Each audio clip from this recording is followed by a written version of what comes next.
What is up, YouTube? As always, I'm Corey, here with your daily dose of wisdom.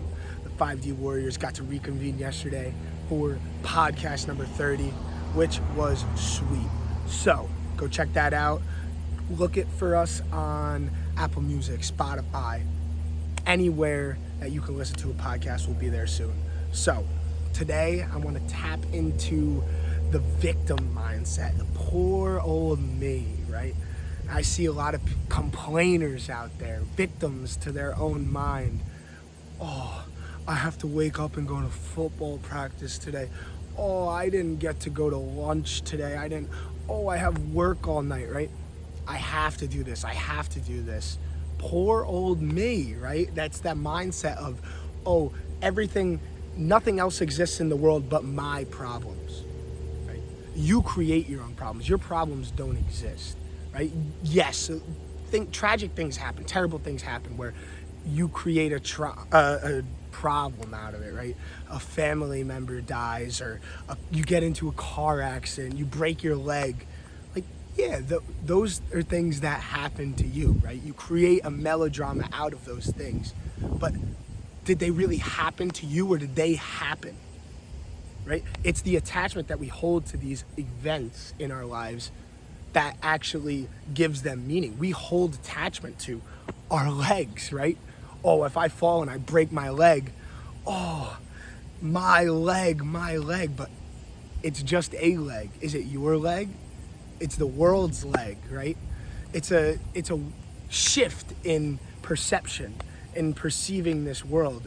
Rather than it's your leg, it's a leg. A leg was broken. It's just the only reason you care so much is because you've had an attachment to that leg that is broken.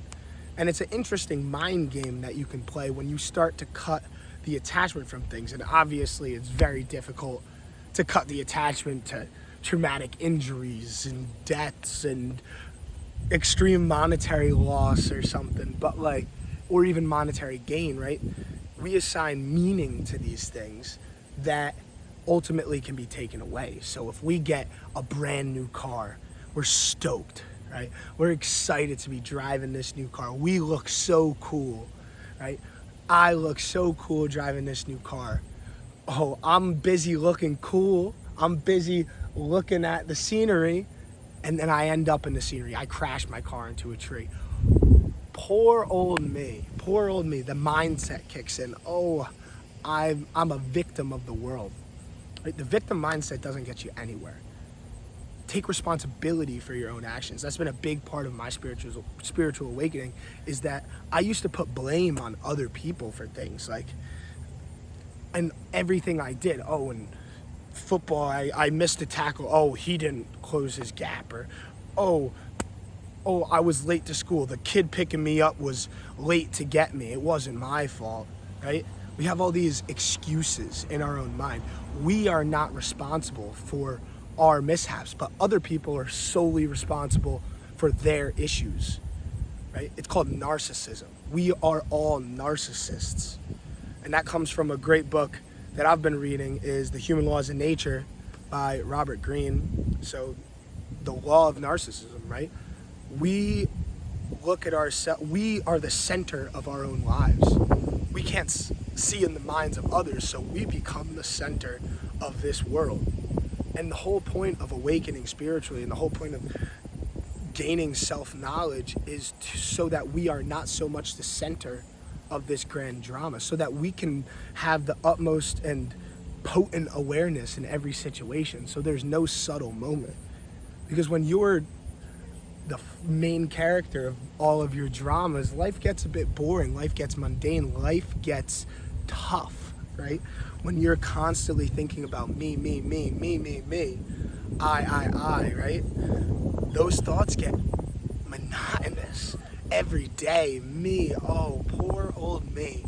So it's about breaking that mindset. It's about breaking these attachments that you have to life. So a big part of it for me, and realizing the true reality with that, has been just putting awareness in everything. Put awareness in everything you do. Put mindfulness in everything you do, right? A lot of Christians used to say, and what would Jesus do? Take that.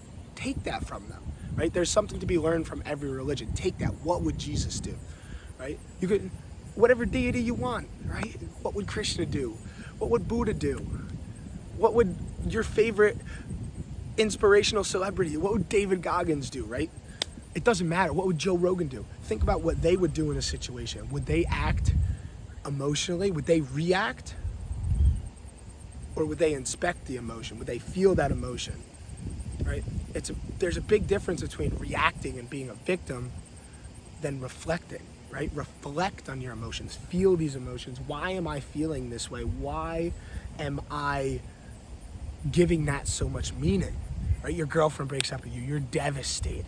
Oh, one of my friends recently broke up with his girlfriend. He's devastated. He was devastated for a while. Oh, because he gave her so much meaning. There's a voice to talk to at all hours of the day. He lost that voice. That voice became a part of him. Think about when you're texting a significant other all day, that becomes a part of you. Every little problem you have, somebody out there in the ether cares about what you're going through, right? But there's all people. There's so many people that care what you're going through. You're never truly alone. There's no poor little me, because everybody's got problems. Nobody doesn't have problems. Everybody's got these problems and dramas that they create in their head, but that's what makes Earth fun. That's what the third dimension is about. The third dimension is about problems, about duality, it's about feeling it all. Because what would be the fun of having an ego and just being in ever bliss all the time, and being always with my pleasures and desires and lust and all being gratified at once? That gets boring. That gets so boring. I don't have to work for anything. If I had grapes getting fed to me and endless women at my disposal, who wants that? It sounds good, and then you have it. Not so good anymore. Not so good anymore, right? We attach ourselves to these things. They are mine. This is my car. This is my girlfriend. This is my family, right? You just tied a little knot to it, right? And then once that somebody goes ahead and snips that string, you feel lost inside. So you've got to really find the balance between attachment and experiencing, right? There's a big difference. Experience your family. Go to your family. Love is different than attachment and dependency, right? Love your family, but don't attach to your family. It's love your girlfriend, but don't attach to your girlfriend. Love your car, don't attach to your car.